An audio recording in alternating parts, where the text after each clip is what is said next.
Eddie Hearn. How you doing, man? Doing good, thank you. I like your glasses. Oh, thank you very much, Tom Ford. Yeah, I know that. Right. Now, Eddie, is this the most pressurising fight of Anthony Joshua? Yeah, I keep saying, like, I think that everybody, because of the unknown, like, you know when AJ was firing back in the day and you're like, he's going to go in and destroy this guy. Like, you don't know. You can go to camp and you can watch 12 rounds of sparring and you can speak to people, but really you don't know the truth about how a fighter's feeling, about how confident a fighter is, about how good his chin still is, about how gun-ho he's prepared to be in the trenches. Like, there's so many unanswered questions. So in that respect, I feel like I'm nervous because I don't know. And I'm also nervous because I'm so desperate for him to win, because of the sacrifice and the work he's put in. And you know what a great guy he is. Like, people can criticise, but he's a pure soul. Do you know what I mean? And I just know how much he wants to win. And I know how much work he's put in. And everything for him is down to performance. I just hope he performs well. You know, I think it's a tough fight. I think he's got to hurt him early. And I think if he does that, he can stop him. You think it's a tough fight?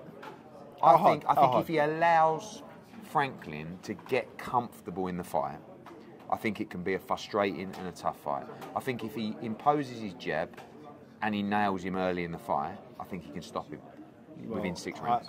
Well, good, because I'm saying this now. AJ just said recently in an interview that if he was to come second best in this, he'd retire, right? I'm saying if this fight goes over 6 rounds, he should retire. I don't see this as being a majorly competitive fight, more to the fact of his mental state. But now that he's linked with Derek James, I think we're going to see a more real Anthony Joshua, a more tenacious Anthony Joshua, because you're saying he's been around Errol Spence. Iron sharpens iron. Errol Spence is a killer. He's a serious guy. And not only that, but Derek James teaches these fighters, like, they pep to the head and they go down to the body really hard. And I've seen that Franklin's lost a lot of weight because he's taking this really serious. But I think the weight isn't going to help him. Him losing the weight, I don't think is going to help him. I think AJ's going to bang him out seriously. I really do. Good. And I'm looking forward to it. And lastly, here's a question for you.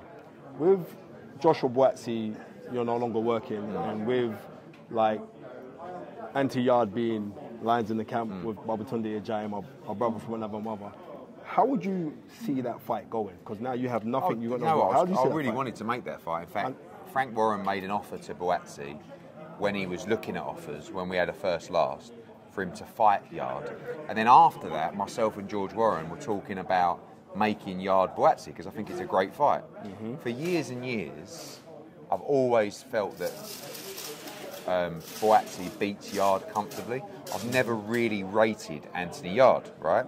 When he went and fought Kovalev, I was really impressed by his performance. However, it was against an aging Kovalev. So if you wanted to give the benefit of the doubt to not rating him, you could use that excuse. But he still went to Russia, and I like the mindset that it didn't really faze him, right?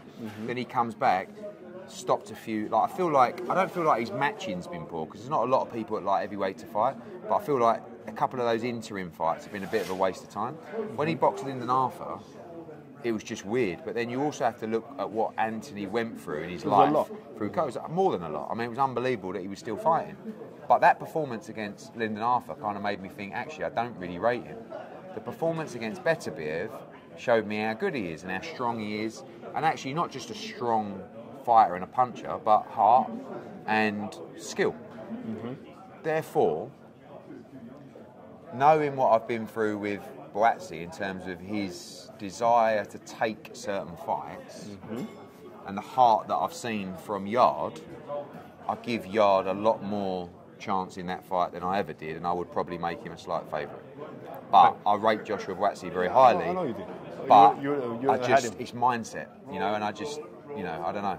I mean, I've got to say, thank you very much, Eddie. Cheers, mate. Good to see you. It's a very quick one. Right, nice mate. one. Take care.